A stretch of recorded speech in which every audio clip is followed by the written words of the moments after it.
Say you number one in your city, I just came up in it and I take your place. I cannot mess with these rappers, can you back up? What's good, Ravens fans? It's your boy JG back with another video, and today we are going to react to OBJ becoming a Baltimore Raven. Again, super exciting news. Let's see what they have to say about this on NFL or NBC Pro Football Talk. Let's do it. Odell Beckham Jr., the day before he was going to go have a meeting with the Jets, and they were going to try to thread the needle and put it all together and come up with something, come up with a way to see if they could align him with Aaron Rodgers. And I think the Jets were very concerned about how much money they were going to pay him.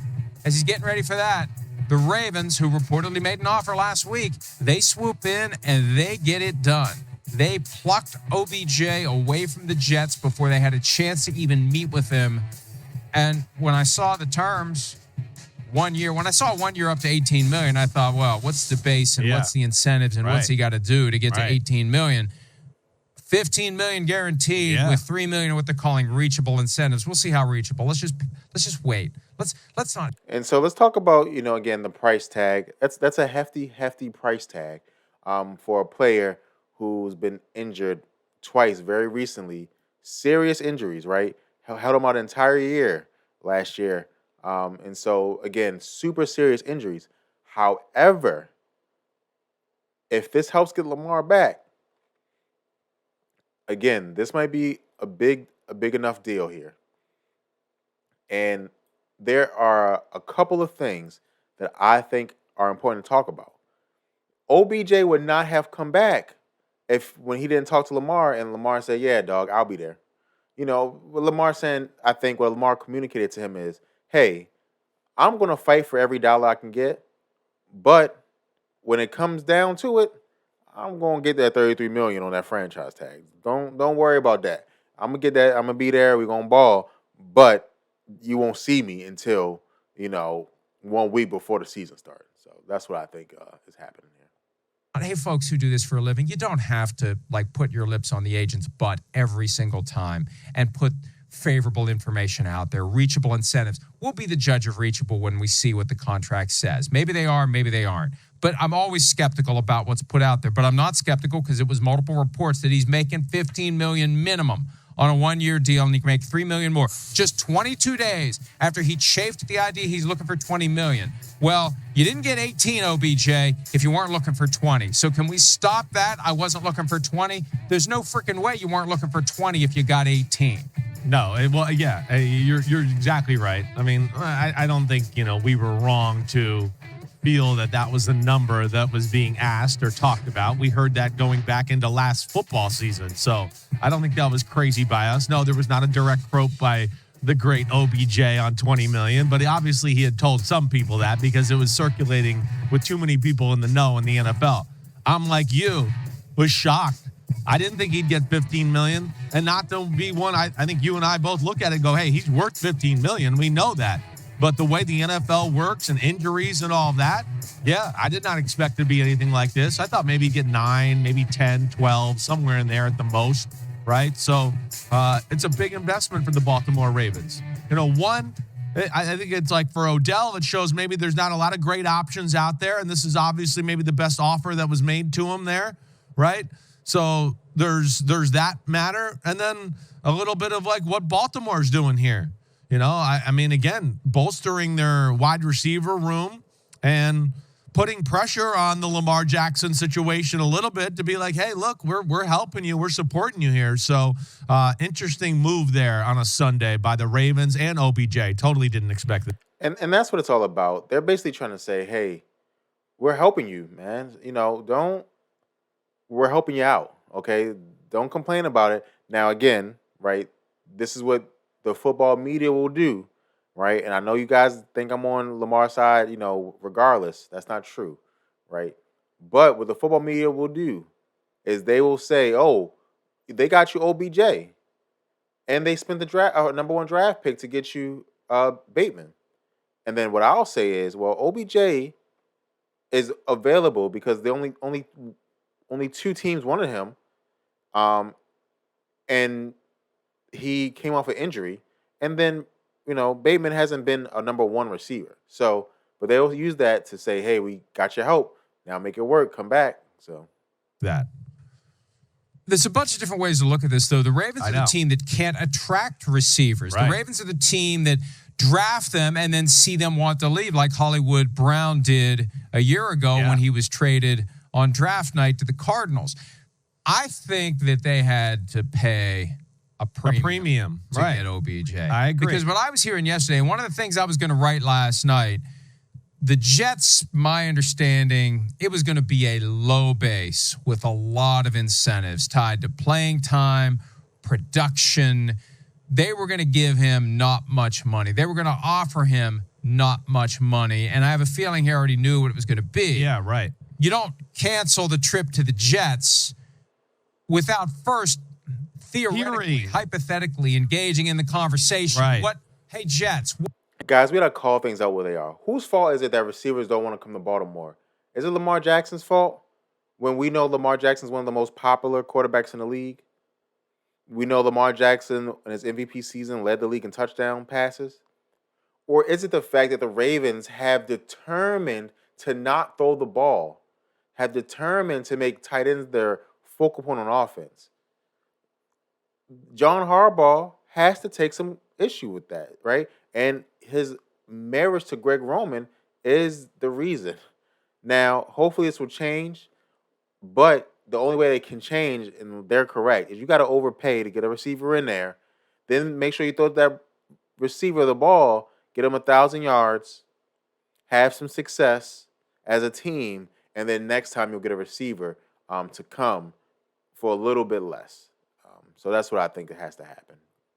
What ballpark are you in? Right. What are we looking at here? Would agree with And that, Mike. I think the Ravens had to just blow it out of the water to get OBJ. It had to be so much that there was no way he was going to say no. There was always going to be an ego component to this. And he's getting what he wanted. He's getting something that values him relative to other high-end receivers. The problem is we don't know who the quarterback is going to be. Yeah. He doesn't know the quarterback on the team. He could have gone to the Jets with Aaron Rodgers, and maybe the Chiefs were lurking until the number fell to the right point and they were going to make their move. No one was going to pay him what the Ravens paid him. I think the Ravens paid him. It was a combination of bright, shiny object. And so he definitely knows. This is not true. He definitely knows Lamar's going to be back. And this was a big indicator to me about this, because there is no way you go and sign to the Ravens thinking that the production at the receiver position is going to be the same as it was. You talk to, Todd Monken, who coached him in Cleveland. You talk to Lamar Jackson, are you going to be there? Because if you go play with Aaron Rodgers, there's one thing that Aaron Rodgers loves. He loves to throw the ball to his number one guy. Sorry about that. You guys can hear me struggle streaming. He throws the ball to his number one guy. And we know that that's going to happen. He's going to throw the ball to his number one guy. And to give that up and say, no, Aaron Rodgers, do your thing over there. I'm going to go and be with the Ravens. He knows that Lamar's coming back on that franchise tag. I honestly believe that. So, At a time when it feels like the Ravens are reeling with the Lamar Jackson situation. Right. Getting a receiver to choose to come to Baltimore after years of receivers saying, no, thank you, I can't wait to get out. And maybe a magnet for Lamar Jackson. A combination of a magnet for Lamar Jackson and take a little of the heat off of the team. We can pay someone. We can even overpay someone. We're capable of getting someone to say yes. Even if we have to throw more money on the table than we should, we are capable of getting someone to say yes. That's what I've been saying. That was the common link between Lamar Jackson and OBJ. One of them, both of them, they have to say yes for their careers to continue. It's on them at some point to say yes. And the Ravens made OBJ an offer he couldn't say no to, or an offer he could. I'm going to make an offer he can't refuse. That was horrible. But my point is, they put the money on the table for OBJ. Now will they put the money on the table for Lamar Jackson? But this creates the impression that they will. Yeah, well, We'll see. Right. let's not go that far now. Again, this is a 1-year deal, right? If you were giving Odell Beckham, $15 million a year for 4 years, they would not do it. Now, Odell Beckham is older than Lamar, but still, right? They would not do that. And so we have to take that into account. What we also need to take into account is that we know that they're doing this strictly to try to get Lamar Jackson back on board, right? If there was no chance Lamar cared about this, they would not do it, right? You could have overpaid for other receivers, right? And receivers who you can actually see tape of last season. They did not do that, right? Because they know that Odell Beckham is a big piece. Lamar's going to want to play with Odell. Simple as that. He's going to want to play with Odell. He's not going to want to play with Juju Smith-Schuster. It's not going to move the needle. Odell moves the needle. So that's why I think Odell got all that money. Creates the impression they want him, and they're going, hey, look, like, we're getting some guys here for you. We still think you're the future of our football team. We know they've put money down on the table already that's quite significant. It's not there, But unlike OBJ in that situation, OBJ, yeah, he had a scenario here where, one team got a little desperate in Baltimore and was like, okay, well, we need the position, we need some help, and we'll overpay whatever that premium is. I mean, I think you said it right, Mike. I mean, if the numbers were close between the Jets and the Ravens, and the quarterback's going to be Aaron Rodgers, which we all know. So, again, guys, let's look at this here. So I can tell you what's being blocked, right? It says Tylan Wallace and Andy Isabella. The 2022 season, guys, look at this. Look at this. How terrible this is, right? Let's not even talk about Rashad Bateman. 285 yards. Devin Duvernay outperformed his expectations, only had 407 yards, right? Devin Duvernay was such a threat because of what he could do, with the ball in his hand as a returner and a receiver. But this is not a pro offense. With Duvernay, Bateman, Prochet, this is not a pro offense. Add Odell Beckham in. Hopefully Odell Beckham can get 1,000 yards. Let's see Rashad Bateman get 600 yards. Duvernay get around 500 yards. That is more like a pro offense. Then you throw in our tight ends, right? That is what we're hoping for. Because right now this is just sad, and I'm gonna press play because I don't want to see this that much longer. That's just a sad thing. You don't just make a decision this quickly. Obviously, the numbers were not the same, or not even the same ballpark. So because of that, you make this decision and you go, well, I hope I can, help talk Lamar Jackson into coming to the Ravens and being here. The move itself, I don't want to say this to be disrespectful, but it has a little bit of like desperation on both sides. That's honestly what went through my head a little there. One guy that's desperate to be paid and feel loved by a team, and a team that's like a little desperate to, like you said, positive news. We need a receiver here. We need somebody that's kind of proven and knows how to play. Those guys don't really want to come here right now, so we got to pay a little more for it. So there's a little bit of a desperation thing. Not to say that is a bad thing, but I do think that's what brought it together. And, you look at Baltimore now and you go OBJ, and Nelson Aguilar, and Rashad Bateman if he's healthy, with Mark Andrews at tight end. And we just go, damn, that's a pretty good group right there if they can all stay healthy. So there's some positive things there, at least for. And the biggest thing, guys, is that not is it a good group, because I don't know, but it's an NFL receiving core. We didn't have that last year, right? We had 0 proven players at receiver. Now we have an NFL receiving core. We still have questions, right? Is Odell Beckham going to be healthy enough? That's a question. Oh, sorry about that. That's a question. Is he going to be healthy enough? Are our receivers who got injured going to come back healthy?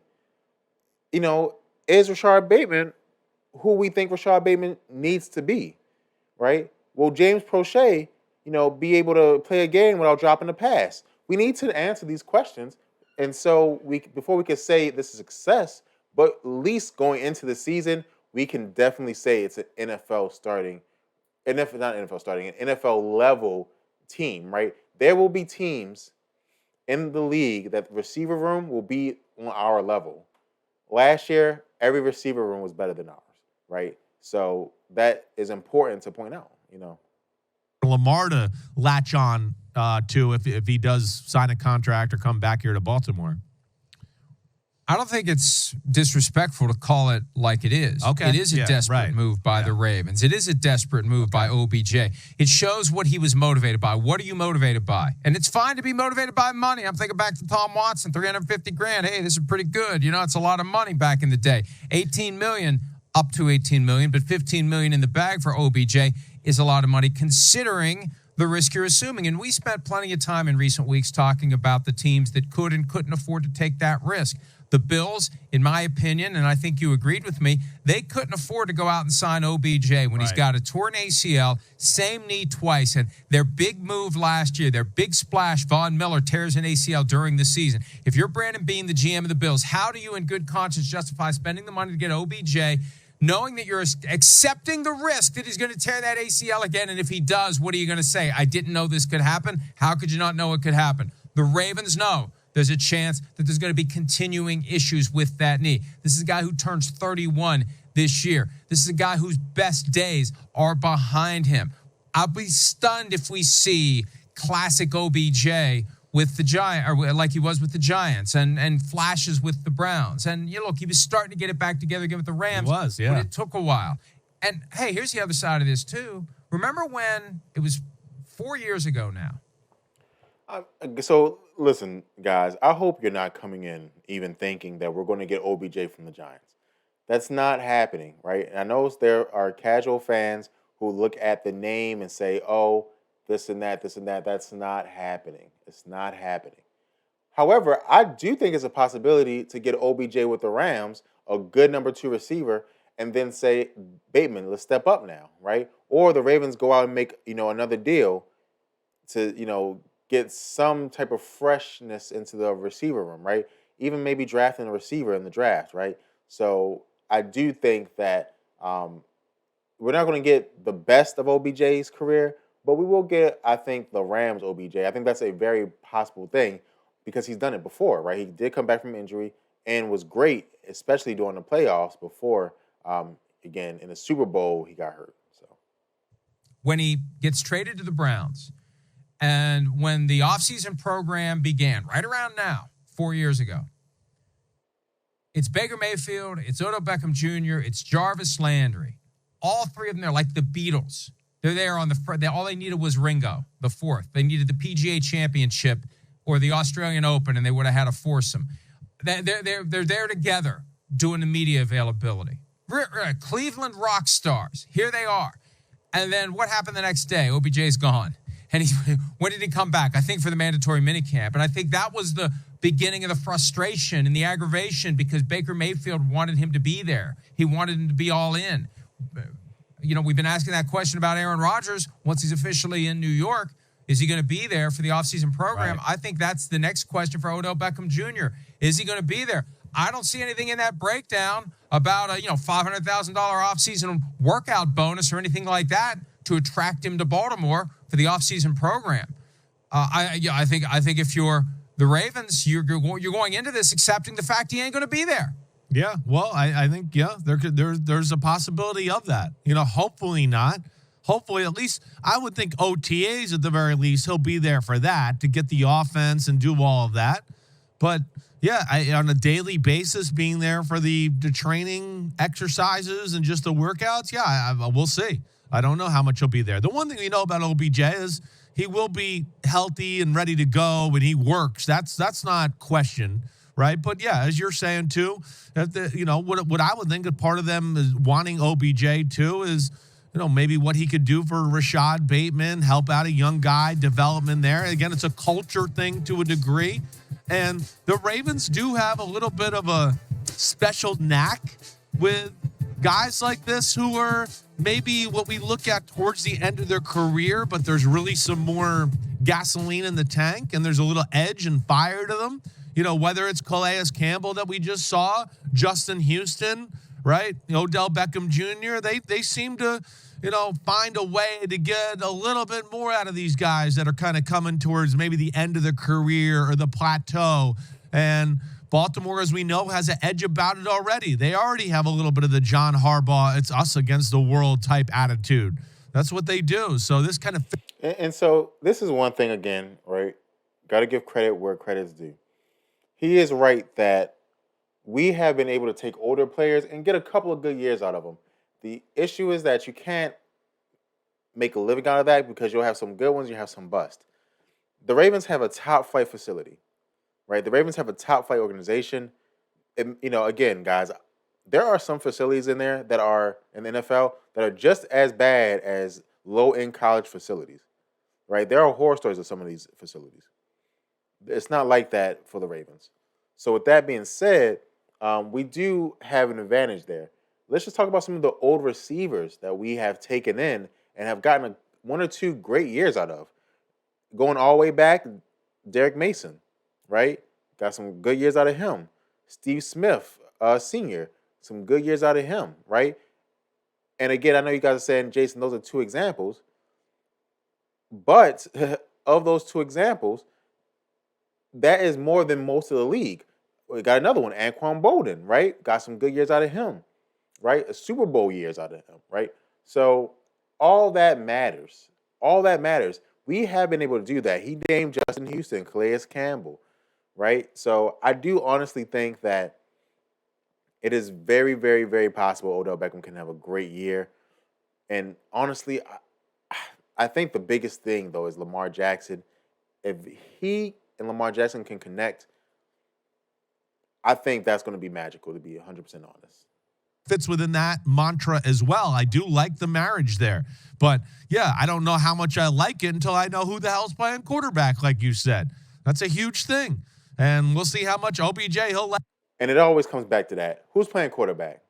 Who's playing quarterback? And if it's Lamar Jackson, we have a chance to be special because we know Lamar Jackson, guys, if he plays the entire season, Lamar Jackson by himself, he has proven this, is worth 10 wins. By himself, he has proven this. So let's see if OBJ can get us to 11, 12 wins, right? Let's see if a new offensive coordinator can get us to 11 or 12 wins and some playoff wins, right? This is what we're looking at. Like 15 million, but he might not like 15 million as much as he doesn't know who the hell's throwing him the ball either. So that's where we'll see where this whole thing goes. And that's the thing. You fast forward it to October and November. I mean, the things that happen in March and April have a dotted line to the things that happen once the season gets going. Will he be content if things aren't working? Will Lamar be more inclined or less inclined to show up? What if Lamar isn't there? What if it's Tyler Huntley? What if it's someone else? What if the offense just doesn't work? Is he going to be the OBJ we saw when he was frustrated in New York? And at his core, he just wanted to win. But most receivers believe if I get the ball more, we're more likely to win. Right. If we're not winning as much as we could be or should be, and I'm not getting the ball as much as I want, if you would just get me the ball more, we would win. Right. And you can't prove the other side of it because they're not getting the ball as much as he wants, and it just becomes a major distraction. It becomes a major problem, and managing OBJ is going to be a big part of this. It's one of the reasons why he was available. You got a guy who's going to be 31. You got a guy who wants to be paid for his reputation. You got a guy with an ACL that's been torn twice now, and you got a guy with a big personality. And do you really want to manage all those things? And I think there were plenty of teams that just didn't want to mess with it. And the Ravens, look, I think he benefits from I don't want to say it's the core reason, but I really do at some level think the Ravens felt like they were compelled to show the world that this Lamar Jackson impasse isn't their fault. It goes back to Wednesday when they had Chad Steele run interference, when they got asked the question at the pre-draft press conference about Lamar Jackson, and they couldn't just answer it themselves. They had to have the PR guy say, we're not here today to answer questions about Lamar Jackson. And you saw John Harbaugh sitting there looking all nervous like it was a hostage video. It's like they're really starting to get rattled by this. Sorry about that, guys. I had some technical difficulties.